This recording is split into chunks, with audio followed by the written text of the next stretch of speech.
இந்த நாளில் கேட்ட தேவனுடைய வார்த்தைக்காக நன்றி செலுத்துகிறேன். I thank God for the words I heard today. ஆரம்ப நாட்களிலிருந்து இப்படிப்பட்ட சத்தியங்கள் கேட்டுக்கொண்டே இருக்கிறேன். நான் I have been hearing these truths from the early days. தேவன் தொடர்ந்து இந்த காரியத்தை வலியுறுத்தி இருக்கிறாங்க அப்படிங்கிறத நான் விசுவாசிக்கிறேன். I believe that the Lord has been emphasizing this continuously. என்னுடைய வாழ்க்கையில் பார்க்கும்போது நீ சுயத்துக்கு மறைக்க வேண்டிய காரியங்கள் அநேக காரியங்கள் இருக்குது அப்படின்னு தான் நான் கற்றுக்கொண்டேன். I have learned that I have so many things to die to myself in my life. Brother ஆரம்பத்தில் ஒரு வசனம் எடுத்தாங்க. Our brother showed initially a verse. 2 கொரிந்தியர் 4:16 2 Corinthians chapter 4 verse 16. என்னுடைய வாழ்க்கை இப்படி தான் இருக்கணும்னு நான் ஆசைப்படுறேன். I want my life to be like this. 2 கொரிந்தியர் 4:16. 2 Corinthians chapter 4 verse 16. என்னுடைய வாழ்க்கையில் எப்படி இருந்திருக்கணும் அப்படின்னா, என்னுடைய புறமான மனுஷன் அழிஞ்சிட்டே இருந்திருக்கணும், என்னுடைய உள்ளான மனுஷன் ஒவ்வொரு நாளும் புதிதாகிட்டே இருந்திருக்கணும். This is how my life should have been. My outer man should have been decaying and my inner man should have been renewed day by day. நான் ரட்சிக்கப்பட்டுட்டேன், சபையில் இருக்கிறேன், அது மட்டும் காரியம் இல்லை. I have been saved and I am in the church. That's not all. என்னுடைய உள்ளான மனுஷன் நாளுக்கு நாள் புதிதாக்கப்பட்டிருக்குதா? Is my inner man being renewed day by day? So என்னுடைய வாழ்க்கை எப்படி நான் யோசித்து பார்க்குறேன். This is how I examine my own life. நான் ரட்சிக்கப்பட்ட ஆரம்பத்திலிருந்து என்னுடைய உள்ளான மனுஷன் எந்த அளவாய் புதிதாக்கப்பட்டிருக்குது. From the day I was born again, how is my inner man being renewed?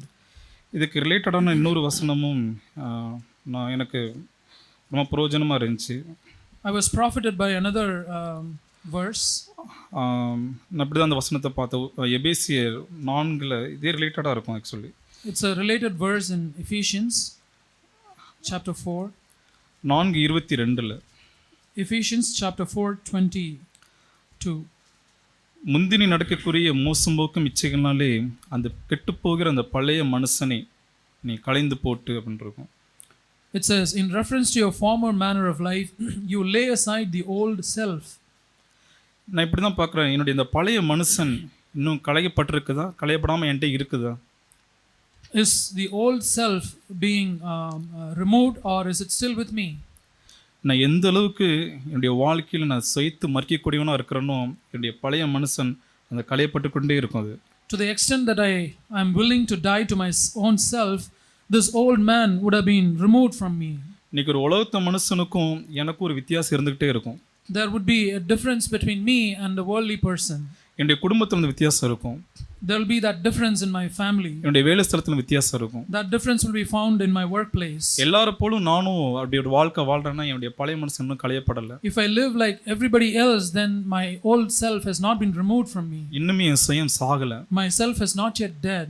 இன்னைக்கு கடைசி எச்சரிப்பா பார்த்தோம், எசேக்கியா பற்றி பார்த்தோம். So we heard this final warning concerning Hezekiah. மரிக்கிறதுக்கு ஆயத்தமாகவே இல்லாத ஒரு மனுஷன். He was a man who was not ready to die. அவர்கிட்ட இருந்து ஒரு பாடத்தை கற்றுருக்குறோம். We have learned a lesson from him. எந்த அளவுக்கு தேசமும் குடும்பமும் பாதிக்கப்பட்டுச்சு நம்ம பார்த்தோம். We saw how much his country and his family was damaged. நான் இப்படி தான் பார்க்குறேன். ஆண்டவரே, நான் வந்து ஒரு குடும்பத்தில் இருக்கிறேன் அப்படின்னா, This is how I tell the Lord, Lord, I am in a family. என்னால் என்னுடைய குடும்பமோ இல்லை சபையோ பாதிக்கப்படக்கூடாது. This my family or my church should not be affected because of me. நான் மரிக்கக்கூடியவனா இருக்கணும். I should be a man who is willing to die. எல்லா இடத்திலும் மரிக்கக்கூடியவனா இருக்கணும். Everywhere I should be willing to die. So நான் வாஞ்சிக்கிறேன், ஆண்டவரே மரிக்கக்கூடிய இடத்துல இருக்கணும் அப்படின்னு வாஞ்சிக்கிறேன். I desire that I should be in a place where I am always willing to die to myself. எனக்கு இந்த காரியங்கள் பேசும்போது எனக்கு இந்த கிதியோனுடைய காரியங்கள் வந்து ஞாபகம் வரும்போது இந்த I was reminded of the matters of Gideon. Brother வந்து அதுக்கு முன்னாடி அந்த லூக்கா 14ஆம் அதிகாரத்தில் அங்கே டிசைபிள்ஸ் பற்றி சொல்லப்பட்டிருக்கோம், சீசரில் பற்றி. And in Luke 14 we see about the conditions of discipleship. இன்னைக்கு கேட்டோம், இன்னைக்கு நான் ஒரு சீசனாக இருக்கிறேன் அப்படின்னா நான் வெறுக்கக்கூடியவனாக இருக்கணும்னு நான் கேட்டோம். We heard that if we want to be a disciple, we should be people who hate those relationships. நான் வெறுக்கல அப்படின்னா நான் சீசன்ங்கிற தகுதியே இல்லை. If I don't hate them, I don't have the I should not be called a disciple. நான் சொல்லலாம் நான் Christian, நான் சர்ச்சுக்கு போகிறேன், நான் பைபிள் படிக்கிறேன், என்னுடைய ஃபேமிலி பேக்ரவுண்ட்லாம் தெரியுமா, நான்லாம் கிறிஸ்டியன், ஆரம்ப கிறிஸ்டியன் அப்படிலாம் சொல்லலாம். I might claim myself to be a Christian and I read the Bible and I go to the church and I've been Christian from so long. ஆனால் ஒரு கிறிஸ்தவனுக்கும் ஒரு சீசனுக்கும் அவ்வளோ வித்தியாசம் உண்டு. But there is a great difference between just a Christian and a disciple. நான் ஏதோ நார்மலாக கிறிஸ்டியனாக இருக்கிறேன் அப்படிங்கிறது இல்லை. It's not like I'm just a normal Christian. நான் இயேசுவின் சீசனாக இருக்கணும். I should be a disciple of Jesus Christ. இயேசுவின் சீசன் வந்து இயேசு கிறிஸ்து என்ன சொல்கிறாரோ அதை கேட்கக்கூடியவனாக இருப்பான், அவனுடைய சுயத்துக்கு மறிக்கக்கூடியவனாக இருப்பான். A disciple would be doing what his Lord says and he would be willing to die to his own self. அந்த 27 அப்படி இருக்கும். In 27 we see this. Luca 14:27. Luke 14 verse 27. தன் சிலுவையை சுமந்து கொண்டு எனக்கு பின் செல்லாதவன் எனக்கு சீசனாக இருக்க மாட்டான். Whoever does not carry his own cross and come after me cannot be my disciple. நான் சிலுவை எடுக்கக்கூடியவனாக இருக்கணும். நான் I should be one who takes up my own cross. சீசன் என்கிறவன் சிலுவை எடுக்கக்கூடியவனாக இருக்கணும். A disciple should be carrying his own cross. உதறி தள்ளுறது இல்லை. It's not shaking it away. ஐயோ எனக்கு சிலுவைலாம் வேண்டாம். It's not saying I don't want the cross. ஐயோ என்ன இவ்வளவு இது கஷ்டமா இருக்குது. Oh, this is too difficult for me.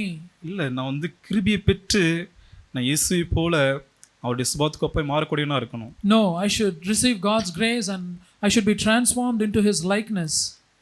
இப்படிப்பட்ட சீஸ்தமான வாழ்க்கைக்கு ஒப்பு கொடுக்குறவங்க வந்து இயேசு கிறிஸ்துவே சொன்னாங்க, முன்பு உட்கார்ந்து உன்னுடைய செல்லும் செலவை நீ கணக்கு பாரு. The Lord himself said, you first sit down and count the cost if you want to live this life. ரெண்டு உதாரணம் ஆண்டவர் சொல்றாங்க. The Lord gave two examples. முன்பு உட்கார்ந்து நீ ஆலோசனை பண்ணு. You first counsel within yourself. இந்த சீஸ்தமான வாழ்க்கை சாதாரணமானது கிடையாது. This Christian life is not an ordinary life. இந்த மரிக்கக்கூடிய வாழ்க்கை சாதாரணமானது கிடையாது. This life of dying to self is not an ordinary one. நீ உட்கார்ந்து யோசி. நீ You sit and count the cost. இப்படி வாழ்க்கைக்கு நான் வந்து போகணும் அப்படின்னா நான் உட்கார்ந்து யோசிக்க வேண்டியிருக்குது. If you want to go and take up this life and I should sit down and counsel within me. So இந்த காரியங்கள் நான் பார்க்கும்போது உட்கார்ந்து யோசிக்கக்கூடிய இடங்கள்ல நான் இருக்கிறேன் அப்படின்னா, ஆண்டவரே என்னுடைய வாழ்க்கையில் நான் மறிக்கிறதுக்கும் சரி, உண்மை ஃபாலோ பண்ணுறதுக்கும் சரி, என்னுடைய சுயம் சாகடிக்கிறதுக்கும் நான் ஆயத்தமுள்ளவனாக இருக்கிறேன் அப்படின்னு ஒப்பு கொடுக்கவங்களா இருப்பாங்க. So if I want this life and I should sit down and counsel and I should tell the Lord, I am willing to die to myself and take up the cross and die to myself. எனக்கு இந்த நியாயாதிபதிகள் புஸ்தகத்தில் இந்த ஒரு காரியங்கள் தான் எனக்கு பளிச்சுன்னு இருந்துச்சு. உட்காந்து யோசிக்கணும், இப்படிப்பட்ட வாழ்க்கைக்கு ஒப்பு கொடுக்குறவங்க இப்படி தான் இருக்கணும் அப்படின்னு. If I want to sit and count the cost and this is how I thought I should have my life. அங்கே கிதியோனுடைய படைக்கு வந்து ஆண்டவர் சொல்லுவாங்க, அவங்க வந்து இதோட போராடுறதுக்கு வந்து அங்கே அநேகர் வந்து அங்கே அழைக்கப்படுவாங்க. Many will be called to fight against the Midianites. அவர்கள்லாம் இஸ்ரேல் ஜனங்களா இருப்பாங்க. அவங்க எல்லாருமே they would be Israelites. நியாயாதிபதிகள் 7ஆம் வசனத்துல, Judges chapter 7 3ஆம் வசனத்துல ஆண்டவர் சொல்லுவாங்க, verse 3, the Lord says, பயமும் திகிலும் உள்ளவர்கள் எவனோ அவன் திரும்பி ஓடி போக கடவன் அப்படின்னு சொல்லுவாங்க. whoever is afraid and trembling, let him return and depart from Mount Gilead. அநேக இஸ்ரேல் ஜனங்கள் இருப்பாங்க. There were many Israelites. அதுல கொஞ்சம் பேர் வருவாங்க. Some people would come for this war. 27000 பேர் 3ஆம் வருஷத்து பின்பதில் இருக்கணும். 27000 பேர் திரும்பி ஓடி போயிடுவாங்க. இந்த வாழ்க்கையில் எனக்கு தேவையில்லைங்க அப்படின்னு ஓடி போயிடுவாங்க. So in the second part of verse 3 we read, so 22,000 people returned but 10,000 remained. They said, this life is not possible for me. I don't want this life. 10000 பேர் மட்டும் மீதியா இருப்பாங்க. Only 10,000 remained. இந்த 10000 பேர் நான் எப்படி பார்க்கறேன் அப்படின்னா, this is how I look at these 10,000 people. இவங்க வந்து நான் வந்து சிஸ்டமான வாழ்க்கையை ஒப்பு கொடுக்கிறேன்.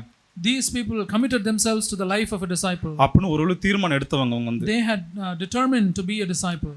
ஆனா இவங்களுக்கு என்னன்னா, 4ஆம் வசனத்துல சொல்லப்பட்டிருக்கும், அவர்களை தண்ணீரண்டைக்கு இறங்க போக பண்ணி அவர்களை பரிசுத்து காட்டுவேன்னு சொல்லி ஆண்டவர் சொல்லுவாங்க. Verse 4 we read, then the Lord said to Gideon, the people are still too many, bring them down to the water and I will test them for you there.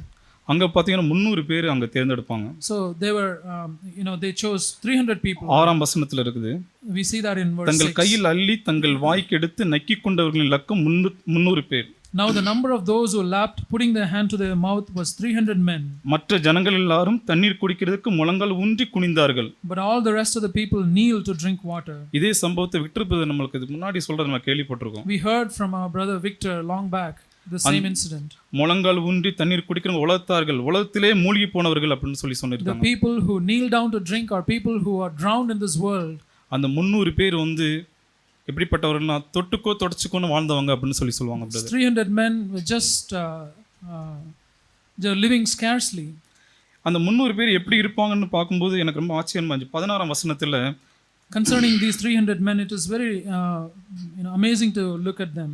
300 பேரை 3 படையாக வகுத்து அவர்கள் ஒவ்வொருவரின் கையிலும் ஒரு எக்காலத்தையும் வெறும் பானையும் அந்த பானைக்குள் வைக்கும் தீவெட்டியும் கொடுத்து அப்படின்னு இருக்கும். He divided the 300 men into 3 companies and he put trumpets and empty pitchers into the hands of all of them with torches inside the pitchers. நான் இப்போ எப்படி பார்க்குறேன்னா அந்த 300 பேர் அந்த சீஸ்தமான வாழ்க்கைக்கு ஒப்பு கொடுத்த அந்த 300 பேர் எப்படின்னா அந்த வெறும் பானைக்குள்ள அங்கே ஒரு தீவெட்டி இருக்குது. These 300 men are like those who have committed themselves to a life of discipleship, and inside their pitchers there is this அந்த பானைகள் trumpets and torches. அந்த பானைகள் எப்பொழுதுதான் உடைக்கப்படுதோ அப்பமெல்லாம் அங்கே தீவெட்டிலிருந்து அங்கே ஜீவன் வெளிப்படக்கூடியதாக இருக்கும், வெளிச்சம் வெளியே வரக்கூடியதாக இருக்கும் அங்கே. Whenever that pitcher is broken, the torch will give out its light. ஏன்னா அந்த பானைக்குள் வைக்கும் தீவெட்டியும் கொடுத்து அப்படின்னு இருக்கும். Because we see that the empty pitchers into the hands of all of them with torches inside the pitchers. அந்த பானைக்குள்ள ஒரு தீவெட்டி இருக்குது அங்க.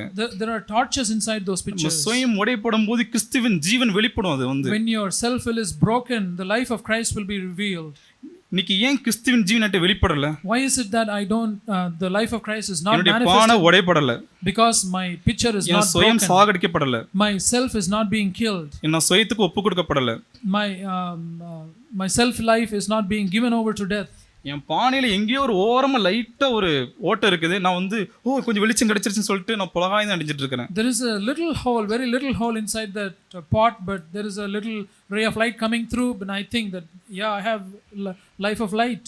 அன்பான சகோதர சகோதரிகளே, beloved brothers and sisters, பானை முழுவதும் உடையும் பொழுது தான் கிறிஸ்துவின் ஜீவன் வெளிப்படுவாங்க. Only when our whole pot being broken, the life of Christ will be manifested. இல்லாவிட்டால் நம்முடைய கிறிஸ்துவின் ஜீவன் வெளிப்படாது. Otherwise the life of Christ will not be நம்முடைய manifested. குடும்பத்தை வெளிப்பட வேண்டியிருக்குது.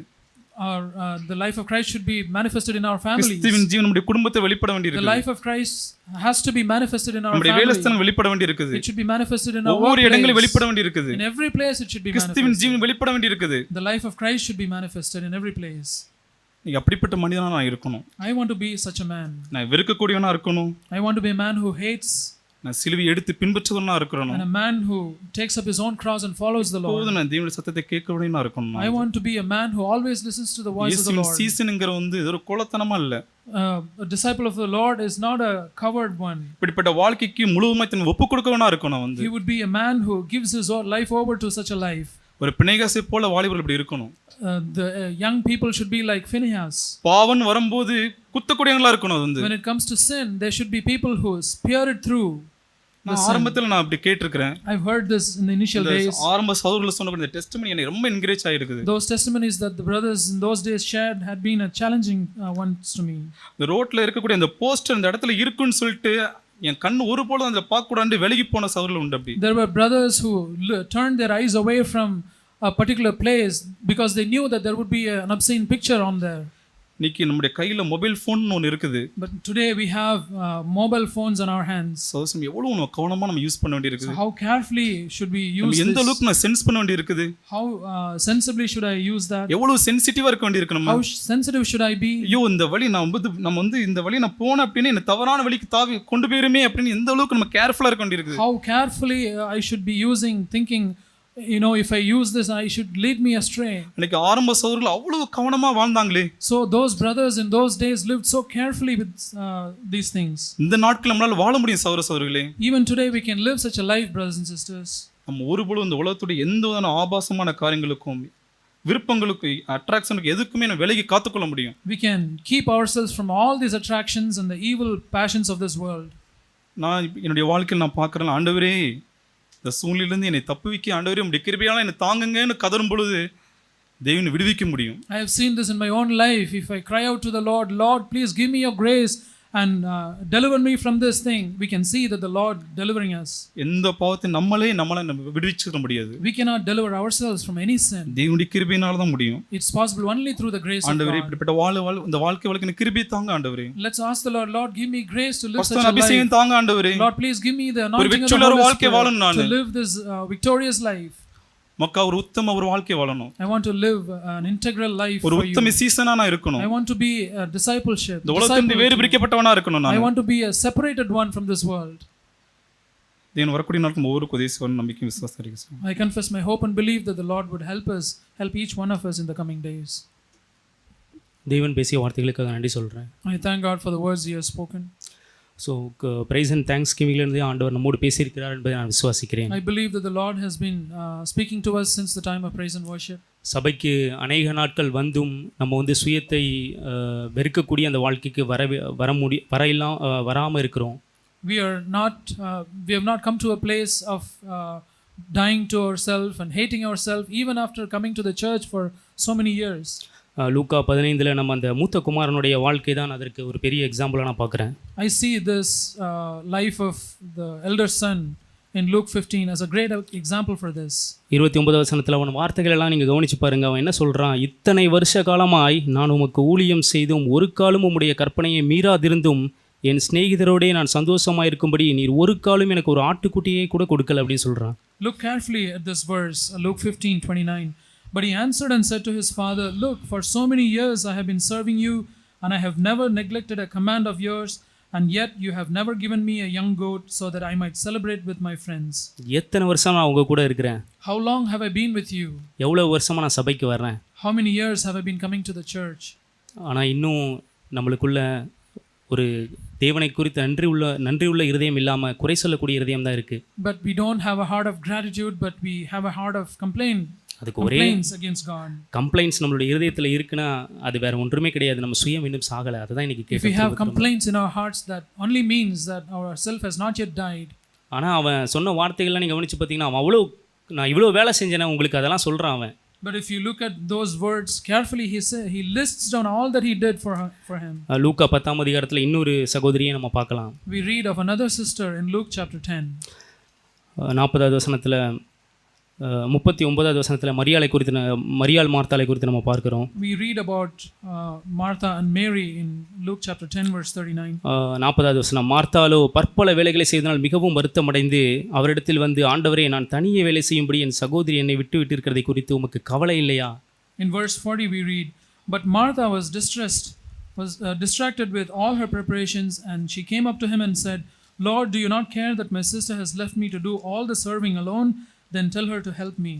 ரெண்டு பேரையுமே நம்ம வச்சு பார்ப்போம் சகோதர சகோதரிகளே. Let us compare these two persons, brothers. அந்த மூத்த சகோதரனா இருக்கட்டும் இல்ல இந்த மார்த்தாள் சகோதரியா இருக்கட்டும், be it that elder son or this Martha, ரெண்டு பேருமே ஆண்டவரை அறிந்து ஆண்டவருக்காக நிறைய காரியங்களை செய்றாங்க. Both of them knew the Lord and they had been doing so many things for the Lord. அநேக வருடங்கள் அவர் கூட ஒரு இணைப்பு அவங்களுக்கு இருக்கு. They had an association with Jesus, with the Lord for so long.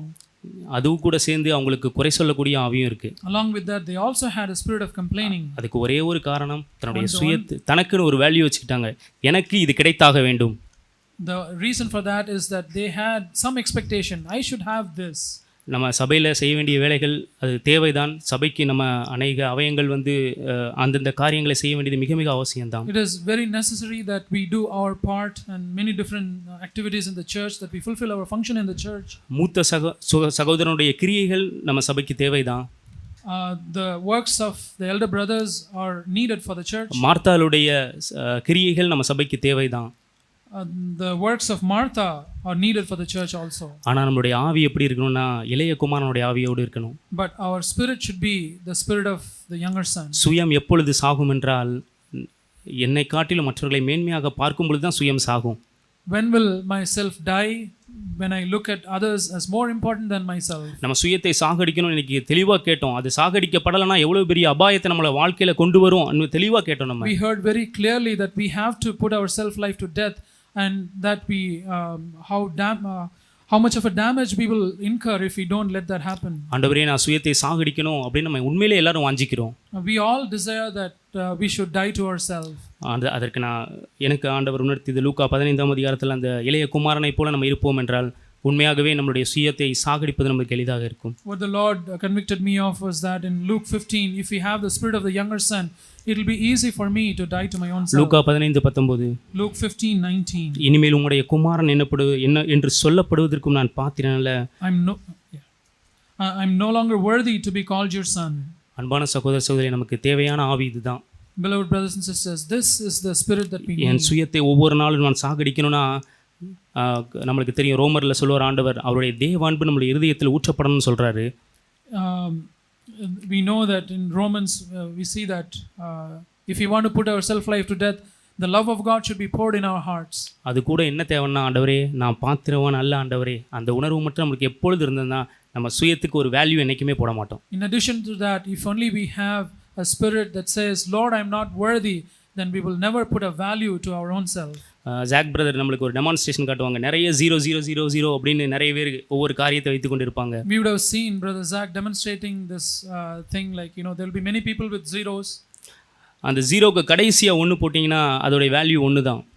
To the leading end of that line, if you put 1, then the value of the whole thing is just 1.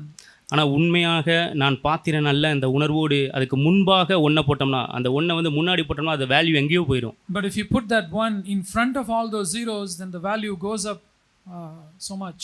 So என்னுடைய வாழ்க்கையில் நான் பூஜ்ஜியம் என்ற உணர்வு எப்பொழுதும் எனக்கு இருக்கணும். So I should have this attitude that I am always a zero. என் வாழ்க்கையில் தேவனுக்கு தான் முதல் இடம், அதை மட்டும் நான் ஃபிக்ஸ் பண்ணணும். I should fix God as the first place. அப்படி நான் வாழும் பொழுது இயேசு விரும்பக்கூடிய அனுதினமும் சிலுவை எடுத்து அவரை பின்பற்றக்கூடிய அந்த வாழ்க்கைக்கு நான் செல்ல முடியும். If I have that, and I can go into the life of taking up my cross daily. சுயத்தை வெறுப்பதனால் நமக்கு ஏதோ நஷ்டம் தான் நம்ம நினைக்கிறோம், இல்லவே இல்லை. We might think that we lose something because we hate ourselves. ஆண்டவருடைய வார்த்தைகள் அருமையாக சொல்லுது. யோவான் 12ஆவது அதிகாரம் the word of God says very beautifully in chapter 24வது வசனம் 25வது வசனம். John chapter 12 verse 24 and 25. ஆண்டவர் தன்னுடைய சொந்த வார்த்தையினால் இதை சொல்றாரு. The Lord is saying this with his own words. மெய்யாகவே மெய்யாகவே நான் உங்களுக்கு சொல்கிறேன், கோதுமை மணியானது நிலத்தில் விழுந்து சாகாவிட்டால் தனித்திருக்கும், செத்ததே ஆகில் மிகுந்த பலனை கொடுக்கும். Truly truly I say to you, unless a grain of wheat falls into the earth and dies, it remains alone, but if it dies, it bears much fruit. 25வது வசனத்தில் திரும்பவும் சொல்றாரு, தன் ஜீவனை நேசிக்கிறவன் அதை இழந்து போவான், இந்த உலகத்தில் தன் ஜீவனை வெறுக்கிறவனோ அதை நித்திய ஜீவகாலமாய் காத்துக்கொள்வான். It says in verse 25, he who loves his life loses it, and he who hates his life in this world will keep it to eternal life eternal. சபைக்கு வந்து என்னப்பா எப்பொழுதும் சுயத்தை வெறுக்கிறத பற்றியே பேசிகிட்டு இருக்காங்களே அப்படின்னு நீங்கள் சோர்ந்து போயிட வேண்டாம். Don't be discouraged saying, oh, this church, they're always speaking about dying to self. ஏன்னா அதில் தான் ஜீவன் இருக்கு. Because that is where is life. எங்க வெறுக்கப்படுகிறதோ அங்கே தான் நித்திய ஜீவனை பெற்றுக்கொள்ள முடிகிறோம். Only where there is hatred we can find eternal life. எங்கு மடியுதோ அங்கே தான் பலன் கிடைக்கும். When there is death, there is fruit. So நம்ம மெய்யாகவே தேவன் மேலே இருக்கிற அந்த அன்பினால் நம்மை ஒரு பாத்திரவான் அல்ல என்ற இந்த உணர்வோடு சுயத்தை வெறுத்து சிலுவை எடுத்து தேவனை பின்பற்றுவோம். Let us love the Lord and have this attitude of Lord, I am an unworthy person, and with that attitude let us take up our cross and follow the Lord. தேவன் நம்ம ஒவ்வொருவருக்கும் உதவி செய்வாராக. May God help each one of us. Thank you. Amen.